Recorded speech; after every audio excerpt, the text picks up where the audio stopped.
If I had to place a bet, my bet would be that Klay Thompson wouldn't be a member to go to St. Warriors next season. Just that would be my bet. I don't think Warrior fans are, as a whole, I don't think they might feel like, oh, we're ready to have it happen. I don't think that they're ready just right now. Are you ready? What? Are you ready for that? I mean, we do this every day, and I'm just, again, feeling it out. Like, honestly, I don't think I'm going to like, I don't think I'm going to like Klay on another team, Draymond's still here. That doesn't sit well with me. All the stuff Draymond's done, Draymond gets to stick around, and the sticking point is the fourth year because Dre got a player option and Klay didn't, and like that's getting really into the minutia. It's just very simple to me. It is what it is. It's out there. Yeah, but it's out there. That doesn't. I'm telling you, it doesn't sit well with me. And then Klay Thompson saying that, hey, Draymond brought up the money, and I know this from just my experience of covering professional sports and being in locker rooms and having a lot of off-the-record conversations, which, at one point you're like, damn, I wish he was on the record. I could explain to the public. But off the record's off the record, which means I'm keeping my mouth shut. Ain't no snitching coming from Bonta Hill at all. But off the record, you do not bring up somebody else's money. You do not bring up somebody else's contract. I've heard this from multiple players, retired, present, doesn't matter. You do not bring up their money. Hell, here at 95.7 The Game, have I ever asked you how much money you're making on your contract? No. It's off limits. It's out of bounds. You don't do that. I'm sorry. You just don't do it. And Klay was pissed off that. So I do understand. Let's get to Samita and Los Gatos, then we'll get to Rob and San Bruno. Before you do, just real quickly, isn't it also, though, a catch-22 to say that your sticking point is the amount of years, even though we don't talk about the money, for then you to be frustrated that someone else has an extra year or two on their deal, and then how does that not line up? It's respecting. It's like, wait, you're going to offer me two? And I know all these guys, like, do you really want me to retire as and go to St. Warrior? You're giving me a 2-year deal where everybody else is lined up for 3. But who says 4? Who says that you can't get another year or two or whatever? It's not guaranteed. No, okay. It's not guaranteed. But like all these... It's not guaranteed. But like, just said, common fans, like, dude, you guys have made hundreds of millions of dollars. But this ain't common fans. This is. But that's where they say to themselves, I get what you're saying, but like that's where the common fans like, well, wait a minute, if you want to play, you can't put ourselves in that situation. They play in a different world. They're playing with monopoly money. You can't do that. We're not in that category. I've watched Adonis Haslam stay with the Heat for years on 1-year deals. I've watched other guys do it. Udonis Haslam was a coach. No, he didn't play. Well, this year. He didn't play at all. For like 7 years. Like he didn't play at all. But Klay Thompson's much more of a productive player than Udonis Haslam. But I don't understand. He's going to impact winning so much more than Udonis Haslam. But just because you get a 2-year deal doesn't mean you can't get another 1-year deal or another 2-year deal or maybe whatever. Maybe he doesn't want that. Maybe he wants the long-term stability. Some players want long-term stability. You can't fault him for that. After having a season, he led the league in May threes. Shot 41%. There's other teams that would die for that. Let's get to Samita and Los Gatos. Samita, what's happening? Hey guys, good morning. Morning. I just wanted to, say that Shasky said something earlier that I think I totally agree with, where he's like, everybody keeps saying it's a business, but then, you're trying to have your cake and eat it too. So for the Warriors, it is a business. You got to put your money where the money can make you win. And my question is, we're talking about Klay and everything he's done for us. What did he do in the playoffs this year, in the postseason this year? He scored 0 points. Well, they all sucked. Right? So, they all sucked, Samita. It wasn't just Klay. They all sucked. It was 2 straight playoffs. Like the playoffs against the Kings and Lakers weren't great either. The King, come on. He wasn't the only one. He wasn't the only one, but we're talking about his contract, right? So, yeah, he wasn't the only one. No, we're not talking about trading Steph. We're talking about Klay. And let's say at the end of the day, we have to admit he's not the player he used to be. Hold on, Samita. How come Klay gets on his... This is what bothers me. A made man like Klay Thompson, okay, he doesn't have a great playoff series against the LA Lakers. The last 3 games, he's stunk, and he doesn't have a great game against Sacramento, scores 0 points. Where the hell is that vitriol for Andrew Wiggins, who's got a 4-year deal for $25 million? Where's that vitriol for Draymond Green? He wasn't good against the LA Lakers either. He wasn't. They allowed him to shoot shots. He wouldn't shoot them. So that's when we gave Klay all the vitriol, but what about the other guys? No one cares about Wiggins. Nobody cares about Wiggins. He's making $100 million. I know, but that's my point. We're ready to throw him out in a second. Get in there, Samita. Warrior. He's got a 4-year deal. Yeah, we don't care about Wiggins. And he's making $100 million. We don't care about him. No, we do. If you ask me, he's the very first person who should go. All right. Let's settle that. I'm not a Wiggins fan in terms of what he's provided to the team in the last couple of years and all of his off-court issues. I just don't think he's consistent enough. You know, he's brilliant in stretches, and then he's just like a no-show. So if you're asking me if it's a trade-off between Wiggins and Klay, I think Wiggins is the one that is definitely the one that's the person who should go first. But if we're talking about Klay and you're talking about paying him $30 million a year to be a Warrior, no. I don't know. I don't know that makes sense. Sabine, I'm with you there. I'm not, as a Warrior fan, I would feel very comfortable. It's not my money. It's Lakers' money, first of all. So I don't care who's spending what, because I'm not spending a dime. But I would feel very uncomfortable as a fan knowing that they gave Klay Thompson $30 million a year. I don't know how that makes you better when you just finish in 10th place and it restricts you from signing other players. So I think we're all on board with that. I'm in the boat of, I think it's best for all parties to move on. I do. I think Klay needs to change the scenery. I think the Warriors need to evolve in the way they play. And maybe that makes that you have to make uncomfortable decisions. Let Klay walk. Maybe the decision they need to make to get better. I'm okay with that. I am very okay with that. But let's not act like Klay's the only one who struggled in these playoff games. Come on. He's a byproduct, and it's alarming when he does it because his shots mean something, and we know what he means to this organization and his fan base. Too. But all of them. But they all don't play. I mean, they're all terrible. Kevin Huerter got him early in the series, and then Keegan was going at him, and then the Lakers series, he got stuff. But it's not just the playoffs. Like, it's the body of work. He's not the same defender, and I think part of what, as we talk about, like the Warriors being better when he plays a chunk of minutes alongside Steph Curry, you're at a disadvantage defensively because Steph's also not a great defender. And so you couple them together, and I think it makes things very difficult. I'm watching teams, Dallas and Boston, in the finals right now, and the key to them being really good is, yes, you have the deficient Kyrie defensively and the deficient Luka. They couple that with three really long defenders around him with a guy at the rim who can block shots. I look at Boston, and they've got, I'd say, 5 really good defenders out there at times, 4 sometimes, but 5 at times. And so, they're working with more than what the Warriors have had. And so because of the other roster guys on the team, like you're going to have Draymond out there, you're going to have Steph out there. Steph's a poor defender. It's tough when you're coupling Klay and Steph out there. If he's not shooting, he's not bringing enough to the table to stay on the floor alongside Steph. But his gravity, if he's not shooting, I think his gravity does provide spacing for others because teams are still face guarding Klay Thompson as if he is the Klay Thompson from 2019 and beyond. So I do think, he adds a little more than shooting. His presence on the floor tells you that he's still guarded as one of the top shooters in this league. Let's go to Rob and San Bruno. Rob, what's happening? What's going on, fellas?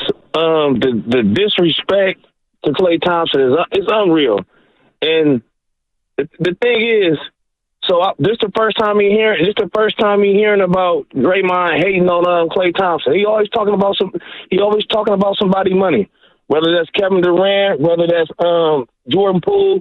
He always speaking on somebody's money. That's the problem. This league is still about shooting. It's not about big men. The problem with the Warriors ain't Klay Thompson, it's Draymond Green. You got a big man, he paying all his money. He can't even consistently get you 10 points a game, easy points. He's struggling. So, getting rid of Klay don't make no sense. I watched Luka get shook all day last night. Shook. Couldn't guard nobody. And y'all talking about defense. There's no defense being played in the league. The only defense is a bucket. Can you get a bucket? That's the best defense in the league. Missing with this, it's like the 80s and the 90s. I feel like we use this defense to try to critique a player that we not really feeling. Hey Rob, real quick. Rob, to your point, Rob, Minnesota had the best defense in the league. What happened in the last 5 games against Denver and then 5 games against Dallas? Defense got torched, right?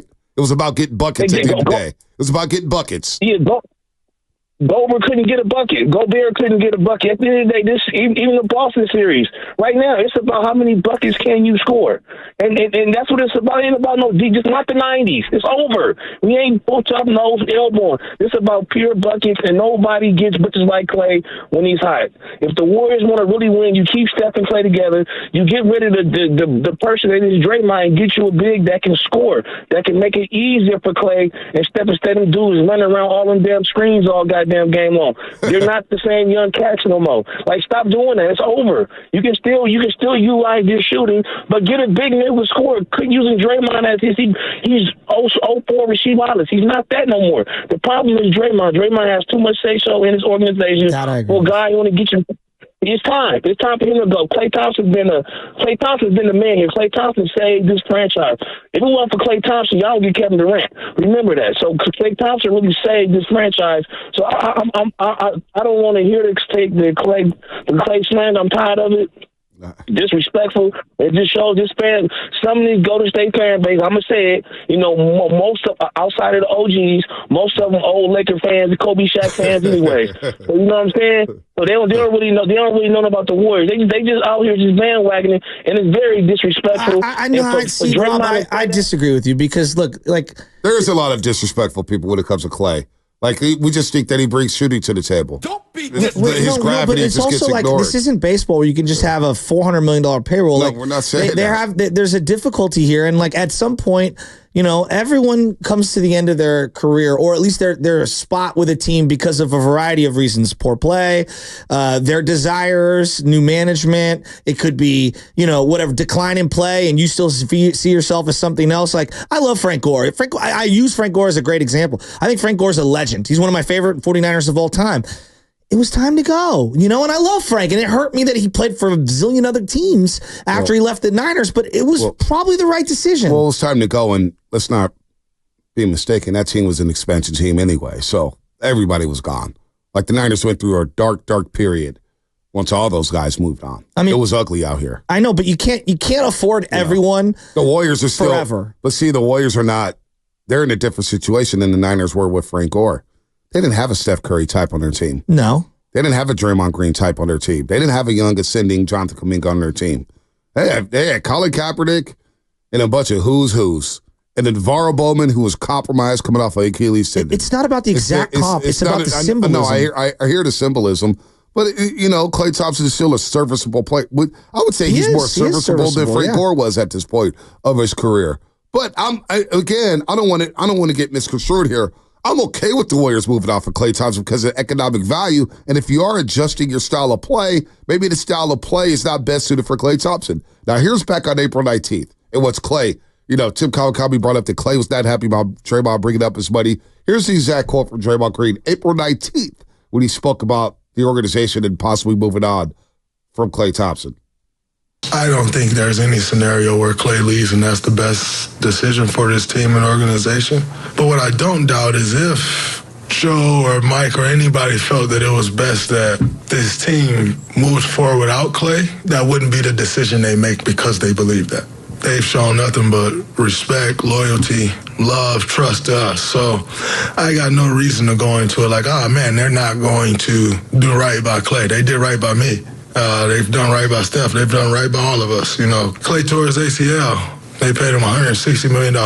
So I have no reason to think that our ownership group aren't going to take care of us the way we've taken care of this organization. Like I said, ultimately that decision will be Klay's, but I don't look at it like, oh man, they're going to only do what's. There's a lot of organizations that will only do what's best for the organization. This ain't one of them. Oops. I'm just blown away at how much equity they've allowed Draymond Green to have over the last couple of years after everything that he's done. I mean, the more you hear that quote, I totally understand from Klay Thompson's perspective how that could be perceived as like, and I know Draymond didn't mean it this way, but the way it could be received is, yeah, he hurt himself and they gave him a sympathy contract. Like, that's the way he could, I could feel that if I was Klay Thompson, I would have felt like that was the way it was said. And I don't think that that's fair at all. No, but if you're Klay Thompson, you say, well, I tore my ACL. I got the bag because we thought, hey, just a torn ACL, I'll come back, I'll be ready to roll. And he was ready to roll. DeLon Wright was in that workout in which Klay Thompson tore his Achilles tendon. All right, DeLon Wright. By the way, City College, San Francisco, longtime NBA player, little brother of Darrell Wright. DeLon was there. There's a couple other guys there. And they say Klay was looking like the Klay of 2019, 2018, 2017. They said the guy was cooking. Guy was moving around. Guy was going to have a monster year. Tears his Achilles.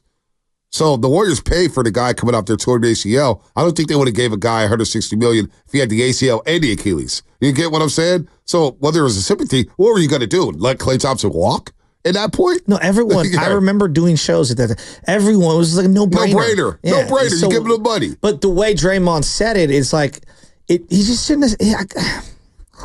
It drives me crazy because, like, at least with Klay, we can talk a lot about the majority is about basketball. It's always Draymond talking. Like, is he a part of the ownership group? He talks like he is. And I don't understand how he has created so much power in the organization. I don't get it. Like, if Steph had this kind of power, I think we would all be like, yeah, it makes a lot of sense. It's Steph Curry.